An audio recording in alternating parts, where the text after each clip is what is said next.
Shalom aleihim saudara-saudara yang dikasihi Tuhan, dimanapun saudara berada, kiranya damai sejahtera yang dari sorga melimpahi saudara-saudara. Firman Tuhan dalam Ibrani 11 ayat yang pertama berkata, iman adalah dasar dari segala sesuatu yang kita harapkan dan bukti dari segala sesuatu yang tidak kita lihat. Suatu kali saudara, seorang anak kecil yang masih duduk di kelas 1 SD bertanya kepada saya, "Lause, iman itu seperti apa? Iman itu kayak apa? Bentuknya bagaimana?" Saudara, pertanyaan ini nampaknya sederhana. Tetapi kalau kita renungkan dan kita pikirkan, menjawabnya membuat pusing kepala, saudara.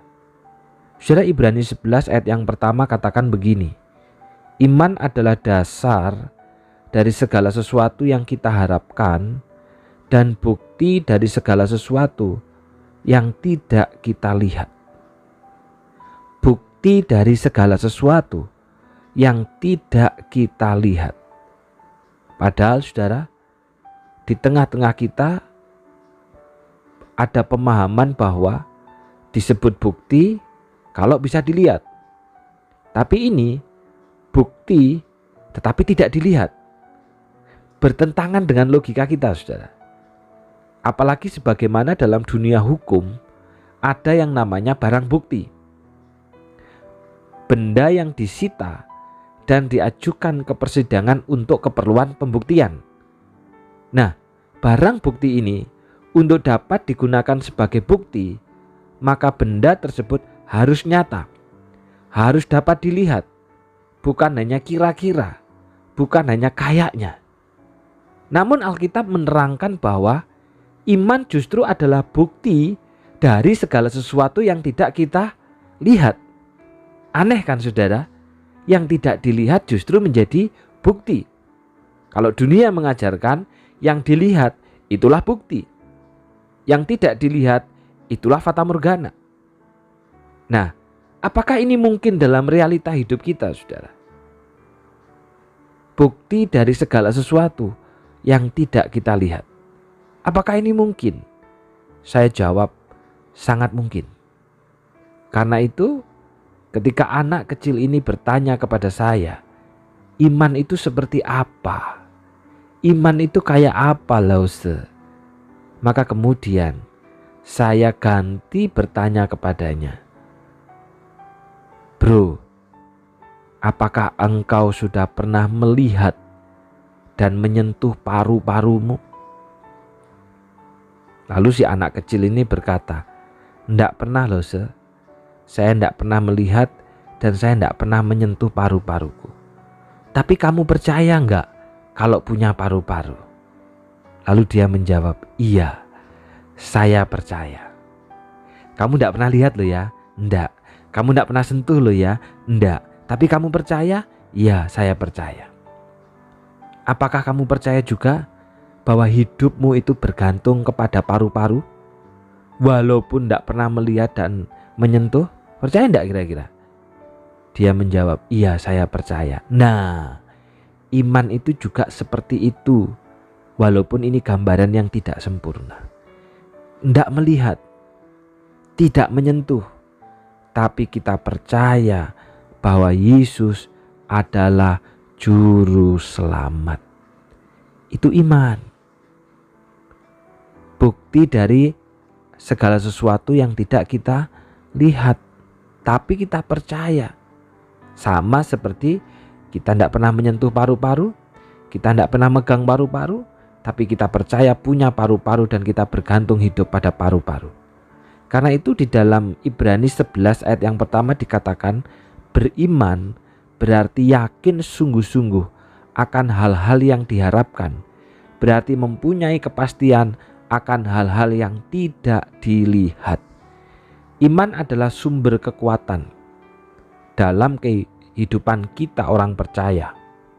Iman dalam bahasa Ibrani menggunakan kata aman. Kata tersebut memiliki arti sesuatu yang pasti, layak dijadikan pegangan, dan sandaran yang kokoh. Dengan memiliki iman, seseorang akan teguh dan mantap menjalani kehidupannya.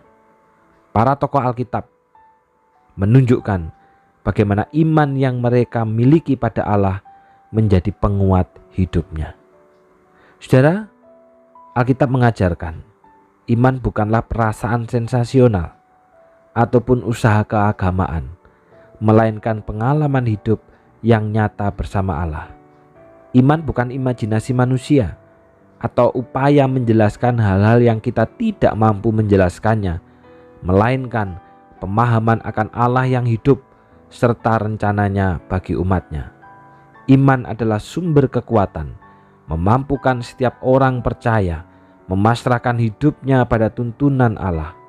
Seseorang yang memiliki iman kepada Allah akan menjalani kehidupannya dengan sukacita. Karena itu, jangan biarkan persoalan hidup mematahkan semangat kita.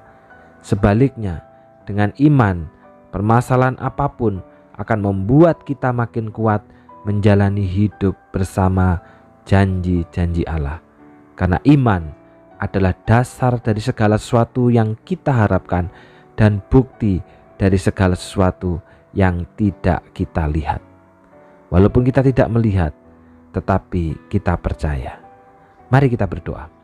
Bapa yang di surga, kami bersyukur hari ini firman-Mu kembali mengingatkan kami bahwa iman itu adalah dasar daripada segala sesuatu yang kami harapkan dan bukti dari segala sesuatu yang tidak kami lihat. Melalui iman itu kami percaya kepada Yesus Kristus sebagai juru selamat, sebagai Tuhan kami, sebagai penolong kami. Karena itu Bapa, tolonglah kami ketika kami mengalami persoalan hidup, biarlah persoalan itu tidak mematahkan semangat kami. Sebaliknya dengan iman, permasalahan apapun membuat kami kuat menjalani hidup bersama dengan janji-janji-Mu. Secara khusus hari ini berdoa untuk Bapak Chia Tong Ho bersama dengan Bapak Alexander Kusumanjaya yang berulang tahun di dalam kasih dan kemurahan Tuhan. Berdoa untuk Bapak Chia Tong Ho, kiranya Tuhan terus menolong, memberikan kekuatan kepadanya, boleh makin sehat, makin kuat, dan terlebih di dalam iman, dalam kesederhanaannya, menjadikan Tuhan sebagai pegangan hidupnya yang sempurna dan satu-satunya. Berkati pekerjaannya, berkati usahanya, berkati segala sesuatunya. Demikian juga Bapak Alexander Kusumanjaya, Tuhan kiranya juga menolong, memberikan kekuatan dalam iman. Biarlah pengetahuan, iman, dan kehidupan itu pun boleh berjalan beriringan dan berjalan bersama-sama. Apa yang diyakini itu juga yang dilakukan dalam kehidupannya. Berikan kekuatan, berikan kesehatan, berkati juga segala usahanya, terlebih pelayanannya di komisi diakonia maupun di panitia pembangunan. Tuhan pakai untuk pekerjaan Tuhan. Terima kasih Bapa. Inilah doa dan permohonan kami. Di dalam nama Tuhan Yesus kami sudah berdoa. Amin.